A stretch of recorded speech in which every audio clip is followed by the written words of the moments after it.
La celebración del segundo domingo del tiempo de Cuaresma centra toda nuestra atención, la liturgia, en el misterio de la transfiguración de nuestro Señor Jesucristo, tradicionalmente situado en el Monte Tabor, aunque esta expresión no aparezca en los Evangelios, porque solamente nos habla de un monte alto.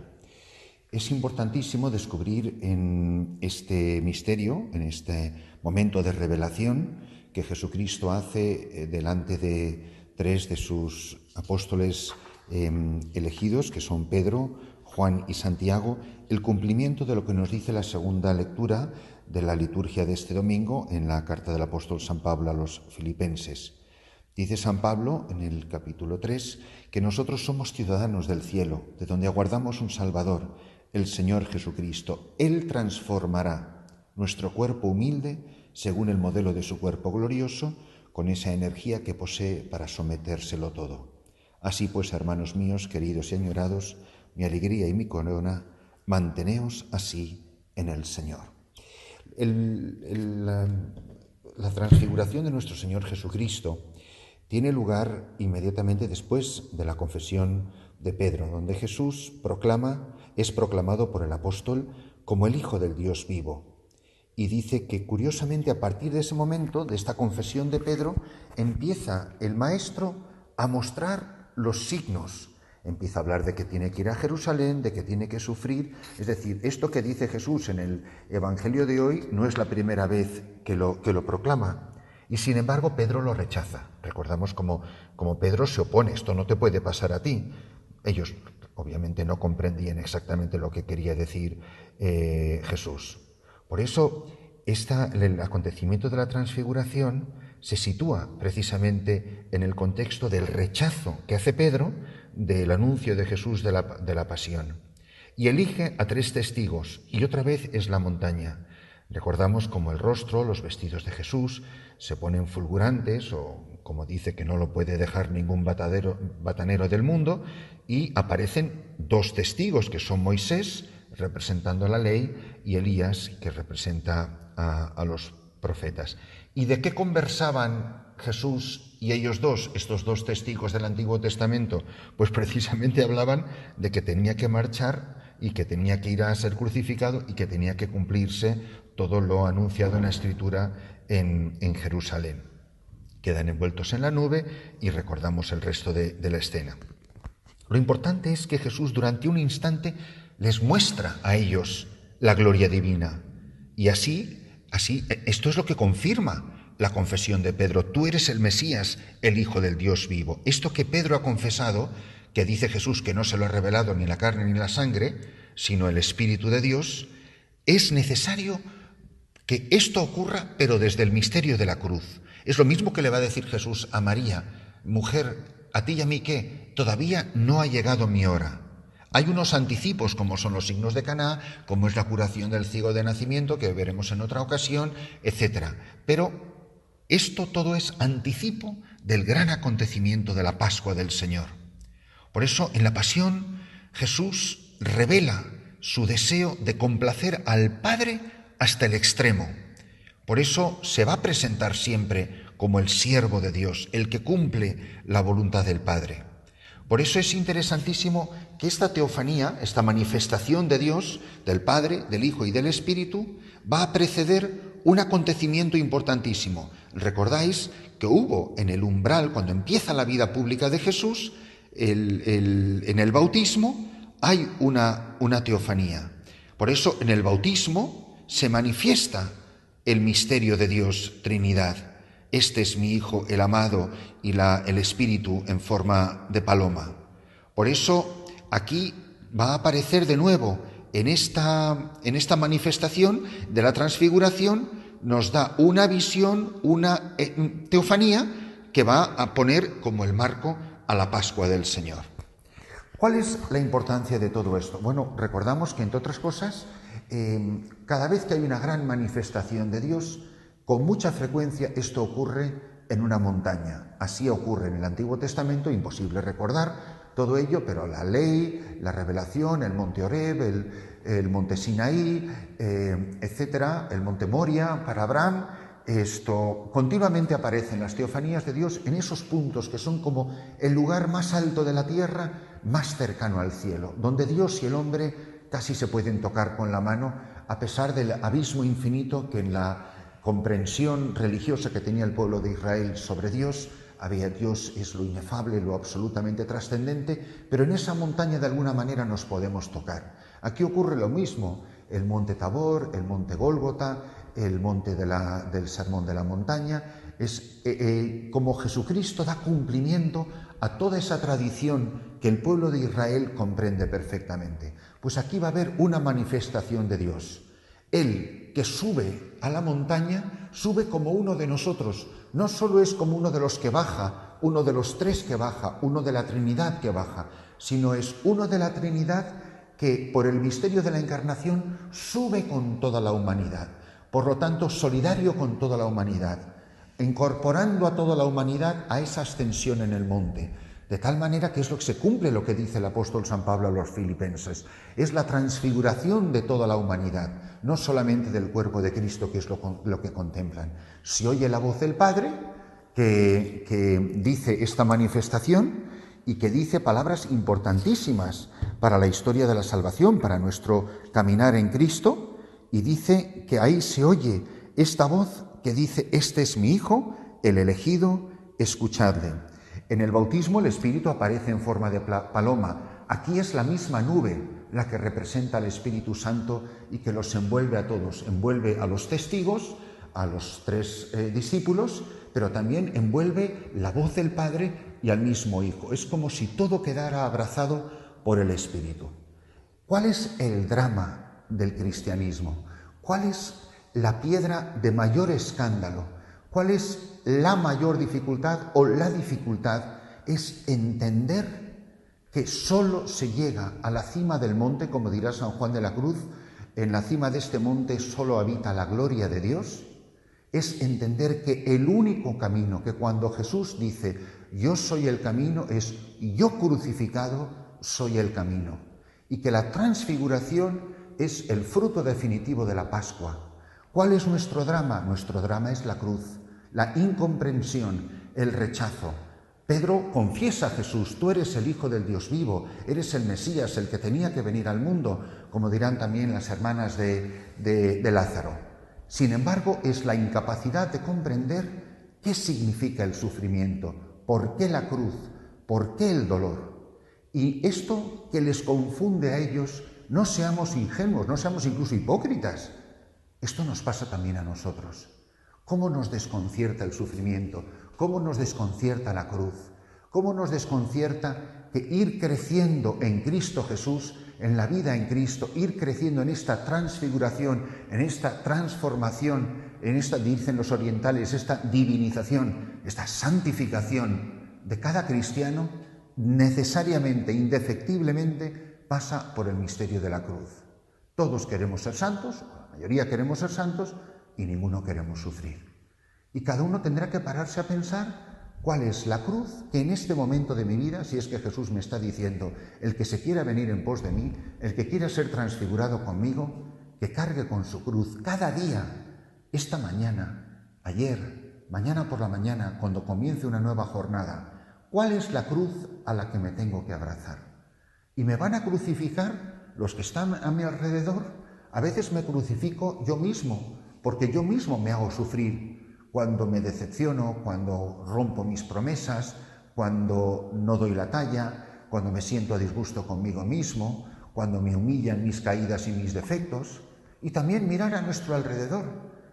Dice San Juan de la Cruz, si tus hermanos en comunidad están ahí para pulirte. Claro, y pulir pues escuece y duele.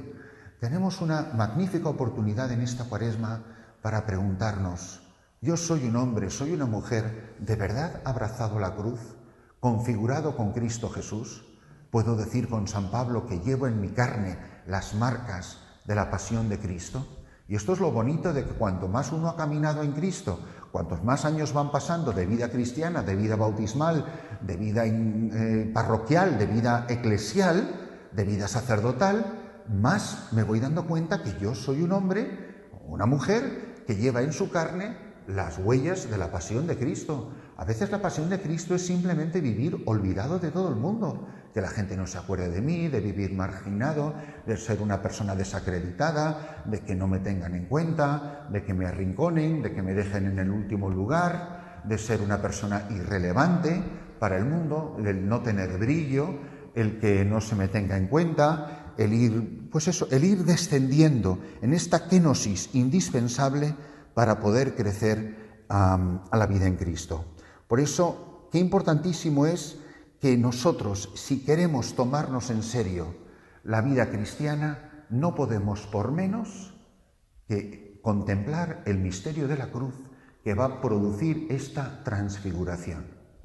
Y por eso, cada uno de nosotros tendrá que preguntarse, ¿por qué me cuesta tanto la vida cristiana? ¿Por qué miro mi vida y veo que pasan los días y los años y a mí me parece que no avanzo? Pues a mí me parece que deberíamos de buscar la respuesta a esa insatisfacción que experimentamos muchas veces en nuestra vida, la debemos de buscarla en el árbol de la cruz. Mirad, la inmensísima mayoría de católicos bautizados que ha venido a este mundo desde el día que Cristo resucitó, jamás ha tenido una Biblia entre sus manos. Jamás. Bueno, entre otras cosas, hasta que no se descubre la imprenta, que fue ayer por la tarde, en términos de este tiempo, desde la Pascua de Jesús a hoy, la mayor parte de la gente no sabía ni leer, ni escribir, ni tenía libros, ni había tenido un acceso directo a la Biblia. ¿Cómo es posible que hayan habido tantos santos que nunca han leído la Biblia, que nunca han leído la palabra de Dios, que nunca han tenido acceso a los santos evangelios, así, de tenerlos en tu casa, de poderlos leer, de ir a una iglesia y abrir la palabra? Nunca ha habido tanta superabundancia de acceso a la palabra de Dios por todos los medios imaginables, redes sociales, por internet, por medios digitales, no digamos ya, por supuesto, el acceso a libros, la divulgación, organizaciones enteras dedicadas a la multidivulgación de la Biblia por todos sitios y por todos los rincones. ¿Somos más santos que hace 500 o 700 años? Y a lo mejor la respuesta es que no. ¿Por qué? Pues porque al final leer un libro no es lo que santifica, aunque sea la Biblia y que sea la palabra de Dios y la revelación. Lo que santifica, porque lo que siempre ha habido desde el día que murió y resucitó nuestro Señor Jesucristo, no había acceso a los libros, pero sí había acceso a la cruz. ¿Cuántos santos hay? ¿Cuántos santos se han abrazado a la cruz? Porque ni uno solo de ellos ha llegado a la santidad si no fue porque su vida fue transfigurada, abrazado al árbol de la cruz. Se nos podrá, por la razón que sea, excusar no haber leído nunca la Biblia. No es que lo recomiende, ojalá muchísima gente tuviera acceso a ella, pero se nos podrá excusar si es inculpable. De lo que no se nos puede excusar es de no abrazarnos al árbol de la cruz. Podré tener todos los doctorados en teología colgados de la pared, podré tener todos los títulos y reconocimientos y honras sacerdotales y episcopales y de parroquia y de todo lo que queráis, pero al final a santo se llega abrazado al madero de la cruz. Tenemos que bajar, tenemos que ir a Jerusalén, tenemos que ir caminando hacia el momento de la gloria. Yo os invito, como nos invita a todos la palabra de Dios esta mañana, que nos preguntemos, ¿queremos de verdad ser santos? Porque no hay otro camino que abrazarnos al madero santo de la cruz. Tendremos que preguntarnos, en este momento concreto de mi vida, ¿cuál es la cruz que Jesús me ofrece compartir con Él y ayudar? ¿Estoy dispuesto a ayudar a otras personas a llevar el madero de la cruz? San Pablo tiene palabras terribles para lo contrario. Hay algunos de vosotros que viven como enemigos de la cruz de Jesucristo. Yo vivo como un enemigo de la cruz de Jesucristo, no porque coja un crucifijo y lo escupe, que eso no tiene valor ninguno más que simbólico, pero este continuo rechazo de la cruz, esquivar la cruz, ponérsela sobre otro, quejarme de la cruz, dar patadas contra la cruz, murmurar contra la cruz o murmurar contra aquello y esas circunstancias que me presentan la oportunidad de cargar la cruz con nuestro Señor Jesucristo. Si queremos que nuestros vestidos brillen con esa blancura más grande que la que puede dejar un batanero, si queremos que el Padre pueda decirnos a cada uno de nosotros esta mañana las palabras que dice a los testigos referente a su Hijo: este es mi Hijo, el elegido, escuchadlo. Por último, creo que deberíamos de pararnos a pensar quiénes son las personas que a lo largo de nuestra vida nos han enseñado con la vida y con la palabra a llevar nuestra cruz. Porque esas son las personas a las que hay que escuchar. Nosotros escuchamos a muchísimas personas, damos credibilidad a muchas personas y damos credibilidad a muchísimas personas que no se merecen nuestra credibilidad. Y a lo mejor hay personas que son mucho menos elocuentes, mucho más discretas, mucho más sencillas, mucho más ocultas, pero que nos están dando un testimonio de vida, de la elegancia, de la alegría, del amor con la que llevan la cruz. Esas son mi Hijo el amado, a quien el Padre quiere que escuchemos. Todo aquel que es testigo de Jesucristo, todo aquel que valientemente, heroicamente, extraordinariamente lleva su cruz, es una persona de quien la voz del Padre dice esta mañana: este es mi Hijo amado, escúchale, mírale, porque Él te está dando una lección de vida. Estoy seguro que si nosotros nos paramos a pensar en nuestra vida, podemos pensar en gente maravillosa que Dios ha puesto en nuestro camino, que nos han dado lecciones de vida, de lo que significa llevar con amor, llevar con alegría, llevar con profunda aceptación de la voluntad de Dios la cruz que nos va a llevar al cielo. ¿Qué sabemos nosotros si eso que llamamos un contratiempo o una desgracia o un pecado gravísimo en el que hemos caído, si eso no nos va a alcanzar un poquito de humildad, un poquito de cruz, un poquito de santidad? Pidámosle al buen Dios esta mañana, en este domingo de segundo de Cuaresma, que nos conceda la sabiduría de saber contemplar a Cristo, de saber escuchar a Cristo, de dejarnos envolver por la gloria del Espíritu, que es la que nos mueve a ir hacia nuestro Jerusalén particular. No es solo Jesús el que camina hacia Jerusalén, hacia el Jerusalén particular de cada uno de nosotros, caminamos todos. Quiera Dios que Él, Jesús, que es el camino, sea el camino que recorramos cargando con nuestra cruz y le sigamos cada día. Pobres de nosotros si en este momento de nuestra vida podamos estar caminando por senderos que nos pueden llevar a glorificaciones mundanas, pero que no van a llevarnos hacia Jerusalén. Porque si nuestro camino, el camino de la vida que estamos recorriendo todos, no termina en Jerusalén, somos los más desgraciados de esta vida y somos los más desgraciados de este mundo. Pobres de nosotros si hemos querido ser glorificados, transfigurados, sin el abrazo al madero santo de la cruz.